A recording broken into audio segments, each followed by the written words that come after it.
السلام علیکم ورحمۃ اللہ وبرکاتہ۔ میں حکیم سید حبیب اللہ شاہ بخاری دعا خانہ ٹیکسلا کینٹ سے آپ کی خدمت میں حاضر ہوں۔ آج ہم بات کرنے والے ہیں بادیان خطائی کے بارے میں، جس کو انگلش میں سٹار اینیسی کے نام سے پکارتے ہیں، اور اسی طرح ہندی کے اندر اس کو ناز پھل کے نام سے پکارا جاتا ہے۔ یہ سرخ سیاہی مائل خاکستری رنگ کا ایک پھل ہوتا ہے کہ جو 5 یا 6 پروں پر مشتمل ہوتا ہے، اور اس میں خاکستری رنگ کے ہی بیج بھرے ہوئے ہوتے ہیں۔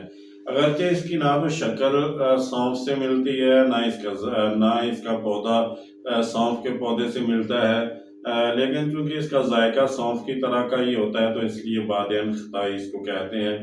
عموماً یہ چائے میں پکا کر پی جاتی ہے، یہ چائے کے مزے کو دوبالا کر دیتی ہے، اور اس کے ساتھ ساتھ مختلف قسم کی ڈشز کے اندر، کھانوں کے اندر اس کو ذائقہ دینے کے لیے اور خوشبو دینے کے لیے استعمال کیا جاتا ہے۔ اگر اس کو دیکھا جائے اس کے مزاج کو، تو یہ دوسرے درجے میں گرم خشک مزاج کی حامل ہوتی ہے۔ اس کا جو مقام پیدائش ہے یہ نیپال کے اندر ہوتی ہے، چائنا کے اندر ہوتی ہے، اور اسی طرح یہ برما کے اندر یہ کثرت کے ساتھ کاشت کی جاتی ہے۔ اللہ پاک نے اس کے اندر بہت ساری خوبیاں، فائدے رکھے ہوئے ہیں، اور انسان اس کو بہت ساری بیماریوں کے اندر استعمال کر کے ان بیماریوں کا علاج کر سکتا ہے۔ معدے کے حوالے سے اگر دیکھیں تو اس کے اندر معدے کے حوالے سے بہت ساری خوبیاں اللہ پاک نے رکھی ہوئی ہیں۔ یہ مقوی معدہ ہوتی ہے، معدے کو طاقت دے کر غذا کو ہضم کرنے کے قابل بناتی ہے، اور غذا جو ہے وہ جزوِ بدن بننے کے قابل ہو جاتی ہے۔ اسی طرح یہ ہاضمے کو درست کرتی ہے، ہاضمے کی کمزوری کو دور کرتی ہے۔ قاصر ریا ہوتی ہے، یعنی کہ پیٹ سے اور آنتوں سے گیس کو، ریا کو خارج کرتی ہے، اس لیے یہ معدے کے لیے بہت زیادہ افادیت کی حامل ہوتی ہے۔ اسی طرح یہ مدر بول بھی ہوتی ہے کہ وہ لوگ جو پیشاب کی تنگی کا شکار ہوتے ہیں، پیشاب کھل کے نہیں آتا ہے، اس کے استعمال سے پیشاب کھل کے آنا شروع ہو جاتا ہے۔ اور اسی طرح عورتوں کے اندر یہ حیض کی بندش کے اندر بہترین کام کرتی ہے، یعنی مدر حیض ہوتی ہے، حیض کی بندش کو دور کر کے حیض کو کھول کے لاتی ہے۔ اس کے ساتھ ساتھ وہ لوگ جن کو بھوک صحیح نہیں لگتی ہے اور وہ ہمیشہ شکایت کرتے رہتے ہیں کہ کھانے کو دل نہیں کرتا، ان کے لیے بھی ایک بہترین دعا ہے کہ اس کے استعمال کرنے سے بھوک اچھے انداز سے لگنے لگ جاتی ہے۔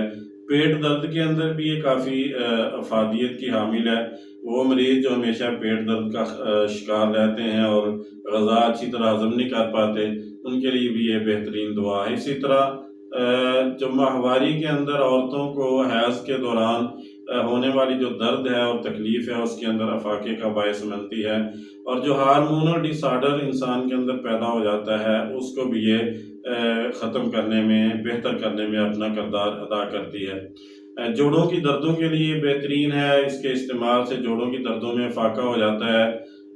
یہ خوبیاں اللہ پاک نے اس کے اندر رکھی ہوئی ہیں، لیکن اس کے ساتھ ساتھ ایک اس کے اندر مضرت بھی ہے۔ اس کو استعمال کرنے سے یہ درد سر پیدا کرتی ہے، اور اس کا اصلاح کا طریقہ یہ ہے کہ اس کو ہلکا سا بھون کر استعمال کیا جائے۔ اس کو بھوننے سے، بریاں کرنے سے اس کی یہ جو خامی ہے وہ دور ہو جاتی ہے۔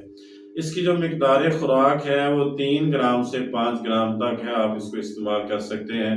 بہت ہی بہترین اللہ تعالیٰ کی ایک نعمت ہے، اس کو استعمال کر کے انسان بہت ساری اپنی امراض کا علاج کر سکتا ہے۔ یہ جتنی بھی ویڈیوز ہیں یہ فائدہ عام کے لیے بنائی جاتی ہیں۔ میں دوستوں اب آپ سے گزارش کروں گا کہ میرے یوٹیوب چینل کو سبسکرائب کریں، لائک اور شیئر کریں، اور بیل آئیکن کو دبا دیں تاکہ ہر نئی آنے والی ویڈیو آپ تک پہنچ جائے اور آپ اس سے استفادہ کر سکیں۔ اللہ میرا اور آپ کا حامی و ناصر ہو۔ السلام علیکم ورحمۃ اللہ وبرکاتہ۔